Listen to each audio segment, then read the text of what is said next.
Natural hair colour కోసం చూస్తున్నారా? అయితే Anoos henna and black expert వాడండి. నమస్తే రమగారు. నమస్తే జయ. రమగారు, ఏదైనా ఒక చిన్న కథ చెప్పుకుందామండి.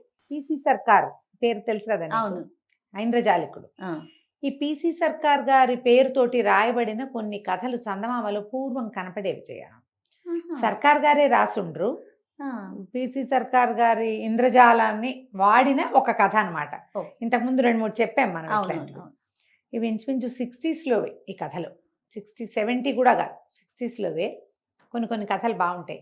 ఒక చిన్న మ్యాజిక్, దాని చుట్టూ తాళ్ళిన పెద్ద కథ. పూర్వమట ఒక రాజుగారికి 2-3 రాణులు ఉండేవాళ్ళు. పెద్దవాళ్ళు ఇద్దరు బాగా పెద్దవాళ్ళు. ఆఖరి రాణి అంటే రాజుగారికి ఎంతో ప్రీతి. తారామతి ఆవిడ పేరు. అయితే ఈ తారామతి గారు ఈ అంతఃపురంలో ఉండేటప్పుడు అంతఃపుర పరిచారకులకి వాళ్ళకి కొన్ని ప్రత్యేకమైన రూల్స్ రెగ్యులేషన్స్ ఉండేవి. అంతఃపుర నియమావళి చాలా కఠినంగా ఉండేది. కానీ తారామతి గారు అంటే రాజుకి చాలా ప్రీతి. ఆవిడ ఆ రోజు నిద్రలేచి చూసేసరికల్లా ఆవిడకి ఏమనిపించింది, ఈ అంతఃపురంలో వాళ్ళు ఎవరు తనతో బాగా పలకట్లేదని, తనతో సరిగ్గా లేరని అనిపిస్తుంది ఆవిడకి. తర్వాత ఆవిడ బయటికి వెళ్తుంటే బయటికి వెళ్ళటానికి వీళ్ళేది ఒక ధోరణి అక్కడ కనిపించింది. 2 పూటలు గడిచేసరికల్లా అంతఃపురంలో ఉన్న వాళ్ళు ఎవ్వరూ తనతోటి మాట్లాడకపోవటము, తనని పలకరించకపోవటము, వేళకి తనకి జరగవలసిన విధులలో ఏదో జాప్యము ఆలస్యము అవి కనపడుతున్నాయి తెలిసింది. ఈవిడికి ప్రియతమ చేలికత్తె ఒకతుంది, కుమారి. ఈ కుమారి వాళ్ళ నాన్నకి ఒంట్లో బాగుండలేదని ఈవిడే ఆ అమ్మాయిని పంపించింది. కుమారి ఉంటే తను చూసుకునేది. కుమారి కూడా లేదు. వాళ్ళ నాన్నకి ఎలా ఉందో ఆ కుమారి కూడా లేదు. నేను ఇక్కడ ఒక్కదాన్నే ఉన్నాను అని అర్థమయ్యేసరికి ఆవిడ కొంచెం దుఃఖం వచ్చింది. అంతకుముందు ఈ కొత్త రాణి గారు, చిన్న రాణి, కాస్త దుఃఖంగా విషాదంగా డల్గా మొహం కనపడితే ఈ చెలికత్తెలు పని వాళ్ళంతా ఏదో ఒకటి పలకరించి మాట్లాడి ఏమిటమ్మా అని కనుక్కునేవాళ్ళు. ఇప్పుడు అట్లా లేదు. ఏదో తేడా ఉంది. ఏమిటి తేడా ఉందో ఆవిడకి తెలియటల్లా. కుమారి లేదే సమయానికి. సరే ఏం చేసింది, 4వ రోజు ఉదయము ఆవిడ రాజుగారు వస్తూ ఉంటే బయట నుంచి వస్తున్నాడు. ఏ రోజు ఉదయం ఆవిడ నిద్ర లేచిందో అది ఆవిడ తెలుసుకుందో ఆ రోజు నుంచి రాజు లేడు. ఆయన ఎక్కడికో వెళ్ళాడు 3 రోజుల పాటు. 4వ రోజు ఈవిడ బయట కిటికీ దగ్గర నిలబడి చూస్తుంటే రాజు వస్తున్నాడు. రాజు పరమదీనంగా కనపడ్డాడు ఈవిడికి. ఆయన డల్గా ఉన్నాడు. మామూలుగా ఆయన చలాకీగా వస్తూ తలకాయ పైకెత్తి తన సౌధం వైపు చూసి తను కనపడితే చేతులూపి కేరింతలు కొడుతూ ఉండేవాడు. ఆయన తల వేళ్లాడేసుకుని పెదవులు కిందకుండి నవ్వు లేదు. తలెత్తి తన భవనం వైపు కూడా చూడాలి. అప్పటి రాచరికపు పద్ధతులు అవి వేరు. ఏం చేయాలో తెలియలేదు. చాలా దుఃఖం వచ్చింది. ఏదో జరిగింది ఇక్కడ కనిపెట్టింది. ఏదో జరిగింది. అందుకనే రాజు నా పట్ల సరిగా లేడు కాబట్టే ఈ పరివారం ఇక్కడ అంతకుముందు పనివాళ్ళు వాళ్ళ పనులు వాళ్ళు చేశాడు. వాళ్ళు ఇప్పుడు సరిగ్గా లేరు నాతోటి. నా తిండి తిప్పలు, నా వేళ, నా మూడ్సు, నా దుఃఖము వీళ్ళెవరికి పట్టట్ల. ఇంచుమించుగా నేను ఇక్కడ బందీగా ఉన్నాను. ఇక్కడ ఏదో జరుగుతోంది. ఆవిడ ఎప్పుడైతే ఈ రాజుని ఇట్లా దుఃఖంగా చూసిందో రాజుకు ఒక ఉత్తరం రాసి అక్కడ ఉన్న పరిచారకుల్లో ఒకళ్ళకి ఇచ్చింది. రాజుగారికి ఇవ్వండి అని. ఏమని రాసింది, ఏం జరిగిందో నాకు తెలియటం లేదు, నన్ను మన్నించండి, నా వల్ల ఏదైనా పొరపాటు జరిగితే నన్ను క్షమించండి, ఒకవేళ నాకు శిక్షే వేయాలని మీరు అనుకుంటే ఒక్కసారి మీ పాదాలంటి దండం పెట్టుకునే అవకాశాన్ని నాకు ఇవ్వండి. అంటే నువ్వు నా దగ్గరికి రా అని కాదు, మీరు నా దగ్గరికి రండి అని రాయకుండా మీ పాదాలంటి మీకు క్షమాపణ చెప్పుకునే పరిస్థితిని నాకు ఇవ్వండి అని రాసేసరికల్లా చక్కగా ముత్యాల కోవలాంటి అక్షరాలు, కుదురుగా నిదానమైన నడక చూసి రాజు సమాధానం రాసి పంపించాడు. నువ్వు నన్ను మోసం చేసావు, నువ్వు మోసగత్తెవి, నేను క్షమించేది లేదు, నన్ను కూడా నేను క్షమించుకోలేదు, అందుకనే నీకు ఈ పరిస్థితి వచ్చింది అని రాసేసరికల్లా ఈవిడ ఆశ్చర్యపోయింది. ఏం జరిగి ఈయన ఇలా అనుకున్నాడు అనుకుంటే అప్పుడు ఈవిడ ఏం చేసింది, మళ్ళీ రాసింది. నా వల్ల తెలిసి ఏ పొరపాటు జరగలేదు, నేనేమీ చేయలేదు. ఏ పొరపాటు జరిగిందని, ఏ తప్పు నేను చేశానని మీరు భావిస్తున్నారో అదేమిటో తెలియజేస్తే మీ అపోహ దూరం చేయటానికి నేను ప్రయత్నం చేస్తాను. అప్పుడు ఆయన మళ్ళీ రాశాడు, నువ్వు ఒక అంతఃపుర సైనికుడి కౌగిల్లో నేను నిన్ను చూశాను నా కళ్ళతో. అతన్ని నువ్వు కౌగిలించుకున్నావు. అతని కౌగిల్లో నువ్వు కాదు, నువ్వు అంతఃపుర సైనికుడిని కౌగిలించుకున్నావు. అతన్ని లాలించడం నా కంటితో నేను చూశాను తెల్లవారుజామున. కాబట్టి నేను నిన్ను క్షమించలేను అనగానే ఈవిడ వెంటనే మళ్ళీ రాసింది, కంటితో చూసినవన్నీ నిజం కాదు, మీరు కంటితో చూసింది నిజం కాదని నేను మీకు నిరూపించగలను, ముందు మీ దర్శనం అనుగ్రహించండి అన్నారు. సరే రాజు వస్తానన్నాడు. అపోహ ఎట్లా అవుతుంది, నేను కంటితో చూసే కదా, అదేమిటో తేల్చుకోవాలనుకున్నాడు. మంచి రాజు మంచి రాజు వస్తానన్నాడు, వెంటనే చంపేయకుండా. అదే కదా. ఈ కుమారి వచ్చింది. కుమారి వచ్చి ఏం జరిగిందమ్మా అంది. కుమారిని కావలించుకుని ఏడ్చింది ఈవిడే. నాకు ఇంత కష్టం వచ్చింది, రాజుగారు ఏదో అనుకుంటారు, సరే నేను అది సంగతి చూస్తాను. మీ నాన్న ఎట్లా ఉన్నాడంటే, మా నాన్న కొంచెం నయంగానే ఉన్నాడమ్మా, చనిపోతాడని చాలా భయం వేసింది, నన్ను చూసి రిత్త ఎక్కువ ఉన్నాడు, నీ వల్ల నేను ఇట్లా మళ్ళీ వెళ్ళగలిగాను, లేకపోతే నేను వెళ్ళలేకపోయేదాన్ని అంటే, మరి ఇప్పుడు ఏం చేస్తావమ్మా ఈ వచ్చిన సమస్యకి, రాజు సంగతి నేను చూస్తాను ఉండమని. రాజుగారు వచ్చారు. అడిగాడు, నువ్వేదో చెప్తానన్నావు, నేను నా కంటితో చూశాను, నువ్వు ఆ సైనికుడిని కౌగిలించుకున్నావు, అంతఃపుర రక్షణ సైనికుడు వాడు, నేను చూసా క్లియర్గా అనేసరికి రాణిగారు అంది, తారామతి గారు, అంటే కంటితో చూసినవి నిజం కావని చెప్పాను కదా ప్రభు, కావాలంటే నేను మీకు నిరూపిస్తా, ఎట్లా నిరూపిస్తావన్నాడు.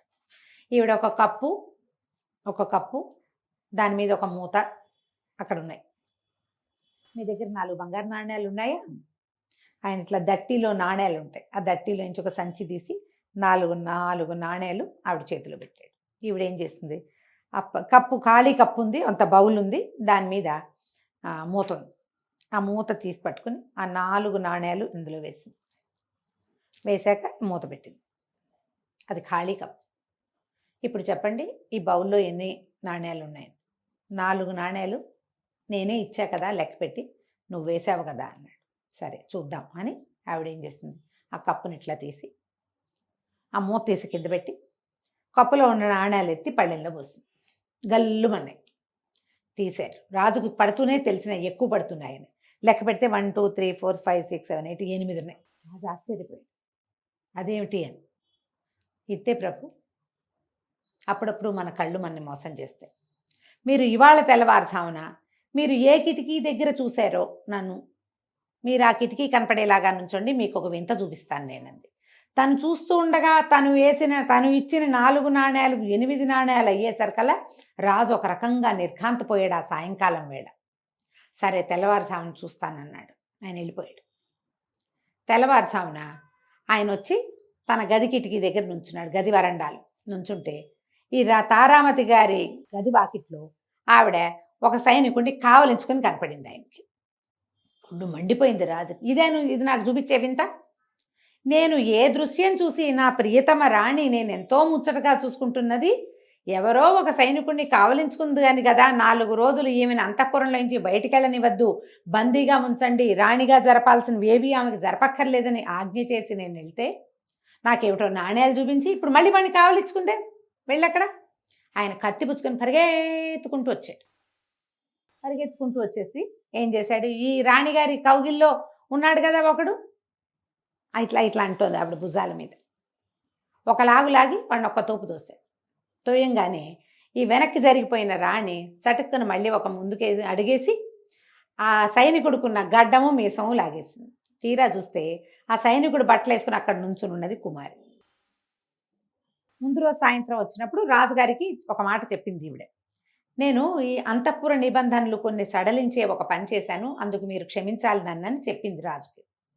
ఈ 4 నాణ్యాలు 8 నాణ్యాలు చేసిందిగా. అప్పుడు ఆయన అన్నాడు, అది పెద్దదా చిన్నదా అన్నాడు. చాలా చిన్నది, అత్యవసరమయ్యే చేశాను, మీరు నన్ను క్షమించాలంటే సరే పర్వాలేదన్నాడు. ఇప్పుడు ఆ మాట ఇప్పుడు చెప్పింది అనమాట. మీరు 4 రోజుల క్రితం తెల్లవారుజామున చూసింది అక్షరాల కుమారిని. కుమారి తండ్రి అనారోగ్యంతో ఉన్నాడు.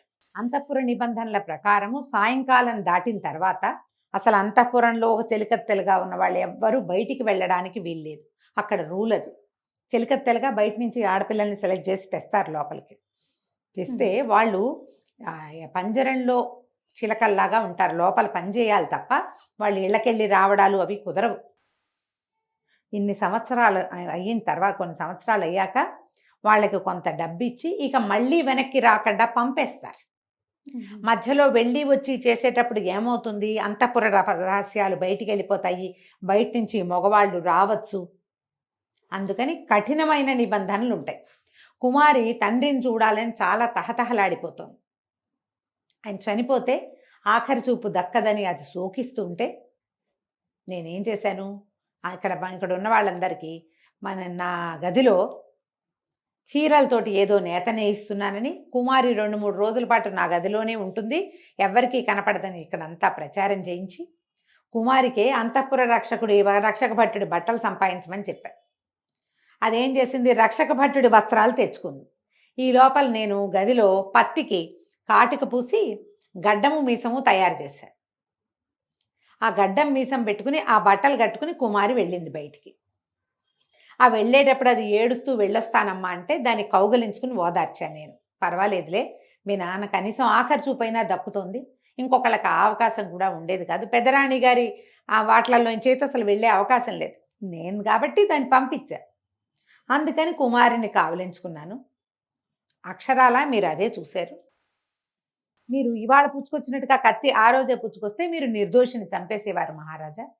ఆయనకు అత్యవసరమైన పని ఉండి ఈ హత్యా కార్యక్రమాన్ని వాయిదా వేసుకున్నాడు. ఆయన 3 రోజుల తర్వాత చంపేద్దాం అనుకున్నాడు. ఈ లోపల దుఃఖం వచ్చింది ఆయనకి, ఈ పిల్లని ఎంత ముద్దుగా చూశాను, ఎంతో బాగా చూసుకున్నాను, ఇది ఇంత పని చేసింది అని దుఃఖం వచ్చి కొంచెం మెత్తపడ్డాడు. లేకపోతే ఉగ్రంలో మొదట ఐడియా రాగానే వెంటనే అయితే నరికేసే పని. అదే ఆయన నవ్వొచ్చింది ఆయనకి, ఆశ్చర్యపోయాడు. అవును, నేను అపోహపడ్డానని కుమారిని 10 రోజులు సెలవు తీసుకుని మీ ఇంటికి వెళ్ళి మీ నాన్నని చూసిరా అని చెప్పి ఆ అమ్మాయిని పంపించాడు. మహారాణిని ఈవిడ్ని క్షమించమని అడిగాడు. నేను పొరపాటు పడ్డానంటే, కన్ను అప్పుడప్పుడు మన్ని మోసం చేస్తుంది ప్రభు, పర్వాలేదులేండి అని ఆయన్ని మన్నించినట్టుగా మాట్లాడి ఆయన పంపించేసింది. సరే, తెల్లవారిపోయింది. తెల్లవారుజామున కదా జరిగింది. ఏం చేసింది కుమారి, యువరాణి మహారాణి తారామతిదేవికి నెత్తికి నూనె రాయటానికి నూనె అవి పుచ్చుకొచ్చింది. తలకి నూనె రాసి మర్దం చేస్తూ, అమ్మా ఇదైతే బాగా ప్రూవ్ చేసావు, నిరూపించావు కదా నేనేనని, ఆ రోజు ఉన్నది నీ కౌగిల్లో ఉన్నది నేనేనని నిరూపించావు. ఆ నాణ్యాలు ఎట్టా చేసావమ్మా తమాషా? ఆవిడ నవ్వింది. చిన్న ట్రిక్కు ఇది అని చెప్పి ఏం చేసింది, ఆ పళ్ళెం ప్లేట్ వెనక్కి తిప్పింది. ప్లేట్కి సబ్బు రాసి 4 నాణ్యాలు ముందే అంటించింది. ఆ పళ్ళెం మీద జాగ్రత్తగా ఆ కప్పు మీద పళ్ళాన్ని మూతపెట్టింది. రాజుగారు వచ్చినప్పుడు పళ్ళాన్ని అలాగా తీసి 4 నాణ్యాలు కప్పులో వేసి ఈ పళ్ళెం పెట్టేటప్పుడు వేళ్లతోటి ఆ 4 నాణ్యాలని ఆ గిన్నె కప్పులో పడేలాగా చేసేసింది. నేను ఆ రోజు నేను అంటించిన సబ్బు ఇంకా ఉంది చూడు అని. కుమారి, పొరపాటును కూడా ఇది ఎవరికి చెప్పుకో, రాజును ఒప్పించడానికి ఇది మనం వాడాం.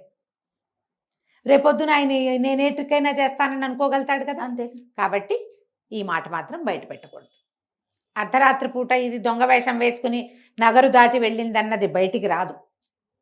అలాగే ఈవిడ రాజుగారిని ఎలా పడేసిందో కూడా బయటికి రాకుండా ఉండిపోయింది. కథ కంచికి మనం ఇంటికి. చాలా బాగుంది రమ్య గారు. నమస్తే. నమస్తే.